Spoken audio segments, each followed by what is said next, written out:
connecté à la souveraineté du Saint-Esprit, il ne faut pas que tu aies une vie dirigée par les hommes. C'est-à-dire, les gens réclament, je fais. Les gens veulent ceci, je fais. Si ce sont les hommes ou l'Église qui te conduit, tu manifesteras une dimension que Dieu ne veut pas manifester.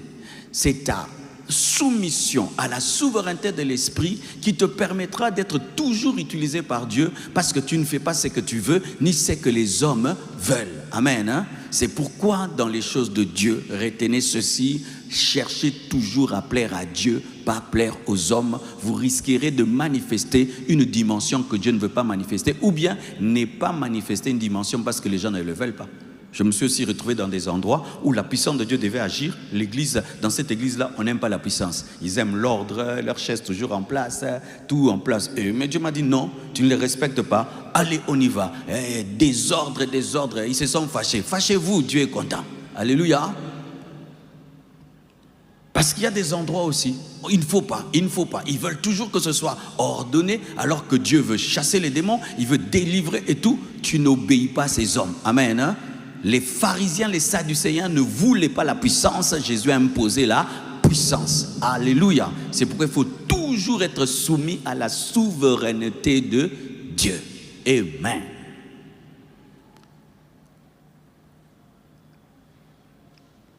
Hébreux 13, verset 7 nous dit ceci: obéissez à vos conducteurs et soyez leur soumis, car ils veillent sur vos âmes. Il faut opérer dans les dons, dans la soumission à l'autorité spirituelle. Les dons spirituels rébellent beaucoup de gens. Et même, vous allez remarquer que la plupart des rebelles dans les églises le sont à cause des dons spirituels. Amen. Hein? Sur 10 rebelles qu'on a dans les églises, peut-être 7, c'est parce qu'ils ont les dons. La plupart, lorsque quelqu'un n'a pas un don, il est calme à l'église. Souvent, les dons enflent les gens. Beaucoup de gens ont ouvert des églises, c'est la rébellion à cause du don. Il y a beaucoup de gens qui prient dans des églises, c'est des églises de rebelles. C'est-à-dire qu'il a un don et son don lui donne tellement d'orgueil qu'il ne peut pas se soumettre à son pasteur et il décide de commencer une église. Une telle église n'est pas bénie. Amen. Hein? Lorsque tu reçois un don spirituel, tu dois te soumettre à tes encadreurs. Le don spirituel ne te donne pas le pouvoir d'opérer sans te soumettre à l'autorité. Même si tu ressuscites les morts, même si tu ouvres les yeux des aveugles, tu dois te soumettre à tes conducteurs. Et d'ailleurs, la soumission aux conducteurs te protège et te garde dans l'humilité, dans la saine doctrine, pour que le don ne te détruise pas. Lorsque une voiture a un moteur puissant, on veille sur les freins. Car avoir un moteur puissant sans avoir des bons freins t'amène à des accidents. C'est pourquoi les hommes et les femmes qui ont des puissants dons doivent se soumettre à des autorités. Cela te protège parce que tu peux créer une fausse doctrine, tu peux créer une secte, tu peux créer des fanatiques. Il faut avoir des pères au-dessus de toi qui te disent attention, ce que tu fais là, ça devient du fanatisme. Ce que tu fais là, ce n'est pas de Dieu. Mais la plupart des temps, les gens, quand ils ont des dons, ils veulent avoir une vie sans quelqu'un qui les contrôle, et c'est quand la déviation viendra. J'aimerais même dire à ceux qui me suivent, si même tu n'as pas un père spirituel et tu dis non, personne ne m'encadre, cherche quelqu'un qui a un ministère plus grand que toi et soumets-toi à lui. Qu'il soit quelqu'un qui peut te corriger, te reprendre et t'appeler, te dire ce que tu as fait là n'est pas bien, ce que là tu as fait, ce n'est pas bien. Alléluia, c'est très très important.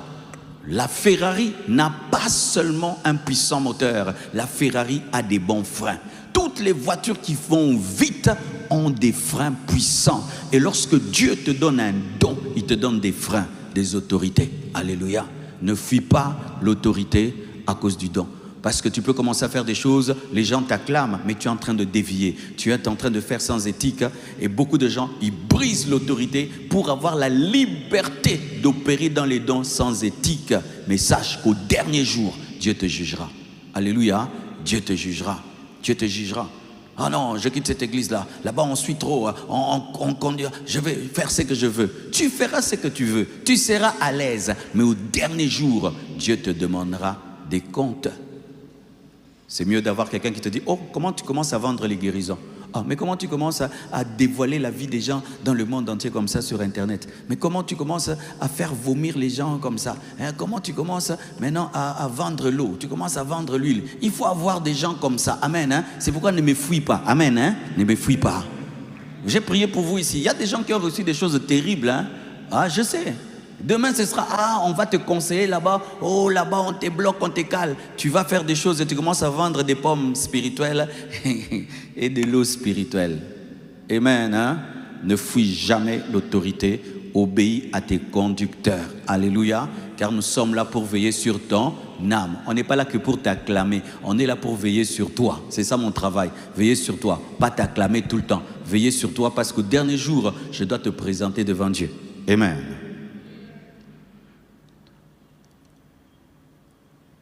Huitièmement, il faut exercer le don dans la responsabilité. Dans la responsabilité. Luc 12, verset 48, on demandera beaucoup à celui à qui on a beaucoup donné. Je vous ai raconté mon témoignage lorsque, à l'âge de 21 ans, la puissance de Dieu est descendue sur moi et que les dons sont venus sur moi. Bizarrement, pendant plus d'un mois, je me sentais vraiment triste, calme. Et les gens me disaient, mais Marcelo, toi tu as reçu l'onction, comment tu es comme ça? J'ai dit, je sens que j'ai reçu vraiment quelque chose. Je sentais vraiment que j'ai reçu un poids sur moi. Et une voix me disait, la voix de l'Esprit me disait, tu rendras compte de ce que tu as reçu. Et je savais que si au dernier jour, je n'ai pas ce que Dieu m'a donné à l'âge de 21 ans, je rendrai des comptes. Donc je sentais que j'avais reçu quelque chose de précieux, mais que je devais garder jusqu'à la fin de ma vie. N'exerce jamais les dons de l'Esprit sans responsabilité. 1. Sans être conscient que tu as reçu quelque chose d'extraordinaire. 2.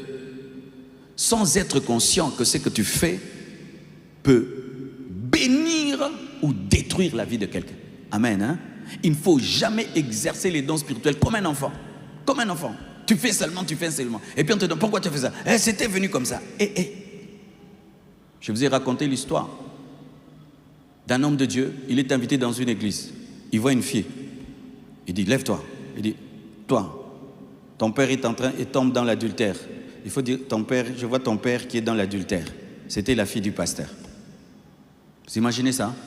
Il a dit à la fille du pasteur que son père est dans l'adultère. Donc il a dit à toute l'église que le pasteur qu'il a invité dans l'adultère, l'église est morte.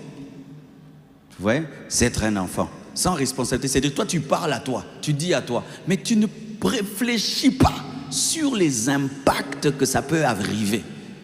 Il faut toujours penser aux impacts. Lorsque tu utilises un couteau, tu sais qu'il peut préparer, mais il peut aussi tuer. Alléluia. Lorsque tu as l'avion, tu sais que je peux amener quelqu'un de Kinshasa à Bruxelles, mais aussi je peux l'amener dans l'eau et le tuer. Amen. Hein? Avoir ce sens de responsabilité et aussi savoir que quand Dieu investit dans un homme, il attend toujours des gains.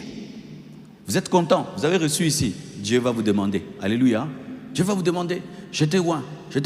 Tu ne pries pas pour les malades, mais tu as un don de guérison. Tu ne pries pas pour les captifs. Tu as un don de miracle. Tu ne pries pas pour les problèmes des gens. Alors que tu as un don de miracle. Dieu te donne des messages. Tu ne dis jamais. Tu ne dis jamais. Tu ne dis jamais. Dieu te demandera des comptes.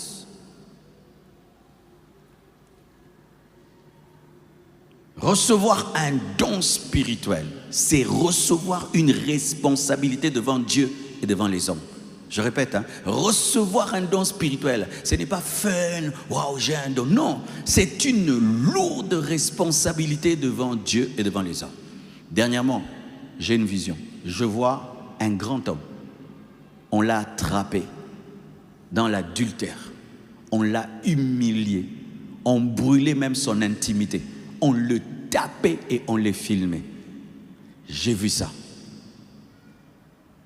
Je l'appelle pour lui prévenir ou je garde pour moi? Je peux l'appeler directement. J'ai vu ça, j'ai vu ça, j'ai vu ça. Il peut se fâcher, hein? Amen. Hein?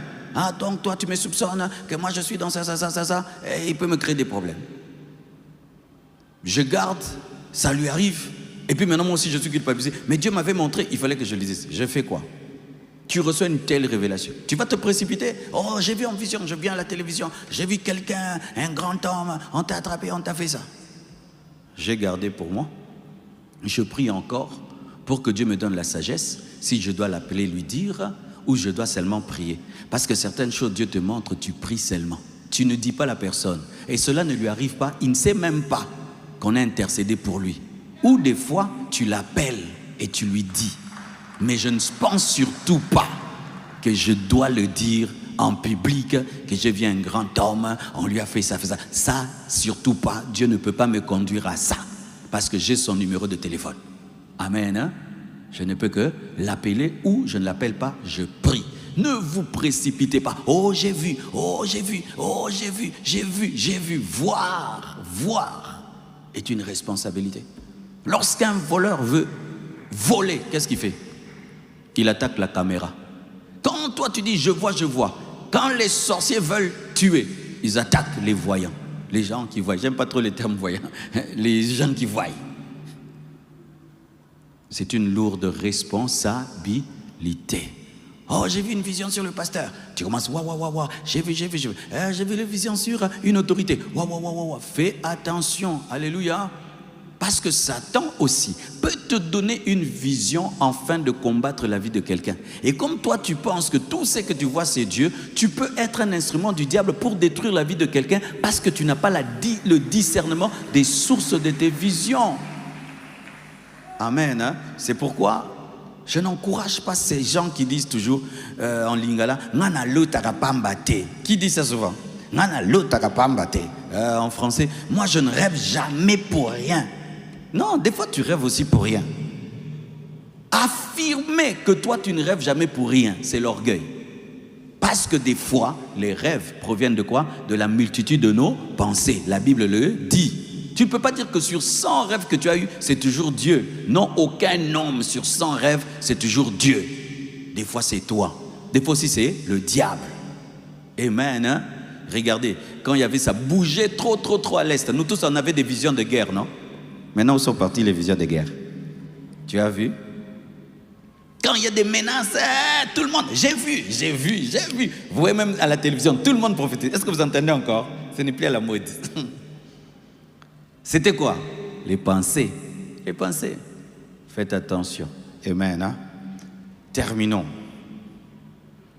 Il faut exercer le don dans la pureté. 2 Timothée 2, verset 21. Si quelqu'un se conserve pur, il sera un vase d'honneur, sanctifié, utile à son maître. 1 Corinthiens 6, verset 18 à 20. Fuyez l'impudicité. Ne savez-vous pas que votre corps est le temple du Saint-Esprit? Éphésiens 5, verset 3. Que l'impudicité, aucune impureté ou cupidité ne soit même nommée parmi vous. Un ministère impur détruit la crédibilité du message et la sanctification protège l'onction. Alléluia. La puissance sans pureté devient un danger. Et Dieu préfère un cœur pur à un don spectaculaire. Je répète, le ministère impur détruit la crédibilité du message. La sainteté protège l'onction et le don. La puissance sans pureté devient un danger. Comme Samson, il avait la puissance, il n'avait pas la pureté. Il a fini les yeux crevés. Lorsque tu as le don spirituel, sois pur. Et ainsi tu seras un vase d'honneur dans la maison de Dieu. Mais quand tu es impur, le don spirituel peut accélérer ton impureté. J'ai rencontré personnellement des gens qui, à cause du don, ont commencé à coucher avec les femmes. Arrivaient même à dire à une femme, déshabille-toi, Dieu m'a dit de coucher avec toi pour te délivrer. Et les femmes faisaient ce qu'ils disaient. Ils sont devenus impudiques fois 100. Avant le don, ils n'avaient pas ce niveau d'impudicité. Quand tu as l'impudicité en toi et tu as le don, ce don peut être utilisé par l'impudicité. Quand tu as la cupidité et tu as le don, ce don va être utilisé par la cupidité. Parce que certains, c'est impressionnant. Tu regardes quelqu'un, tu lui dis sa vie. Il dit, ah, il ne connaît pas. Si tu ajoutes aussi, et Dieu m'a dit aussi, déshabille-toi. Il y a des filles comme ça là, comme on a dit, elle enlève les habits. Comment vous êtes bindimandiment comme ça? Alléluia. Dieu m'a dit, ça, c'est vrai. Et puis il m'a dit, donne-moi ta voiture. Tu vois? Ah, s'il a pu voir les choses que je ne lui ai pas dites, donc aussi la voiture aussi, je dois lui donner. Non, quelqu'un peut commencer dans l'esprit, finir dans la chair. Quelqu'un peut donner la première partie, c'est Dieu. La deuxième partie, c'est lui-même. Amen. Hein? L'impureté, le mélange. Il y a des gens qui sont des hybrides spirituels. Vous connaissez les voitures hybrides? C'est à la fois diesel, c'est quoi? C'est à la fois manuel et automatique. Et il y a aussi des chrétiens hybrides. À la fois il est spirituel, à la fois il est charnel. Il peut passer de la chair à l'esprit sans que tu te rendes compte, et de l'esprit à la chair sans que tu te rendes compte. Comme Pierre, il passe de l'esprit à la chair, hybride. On devient hybride quand? C'est quand tu as un don spirituel, mais dedans, tu as un péché. Tu as un péché. Si tu as une faiblesse par rapport aux femmes ou par rapport aux hommes, le don spirituel va te mettre en avant. Et quand tu seras mis en avant, Delilah va venir vers toi. Si Samson n'avait pas la puissance, est-ce que Delilah allait venir? Le don attire. Le don attire même les ennemis de ta vie. Alléluia. Même si tu es rien du tout, tu reçois un don. Dans tous les deuils où tu pars, tu ressuscites les morts. Le monde entier te connaîtra. Quand le monde entier va te connaître, le monde entier va voyager te chercher. Et qui vont voyager pour te chercher? La reine de Séba va voyager, Delilah va voyager. Alléluia. Jézabel va voyager. Tu ne vas pas seulement avoir dans ton filet que des poissons, même les serpents. C'est pourquoi quand tu as un don, tu dois avoir un caractère. Si tu n'as pas de caractère, le don détruit ta vie. C'est pourquoi demandez toujours les deux. Le don et le fruit. Le fruit et le don. Nzambi anobenisha. Amen. Prie maintenant pour le caractère. Mets ta main sur ton cœur. Prie pour ton caractère. Seigneur, remplis-moi d'amour. Remplis-moi d'humilité. Remplis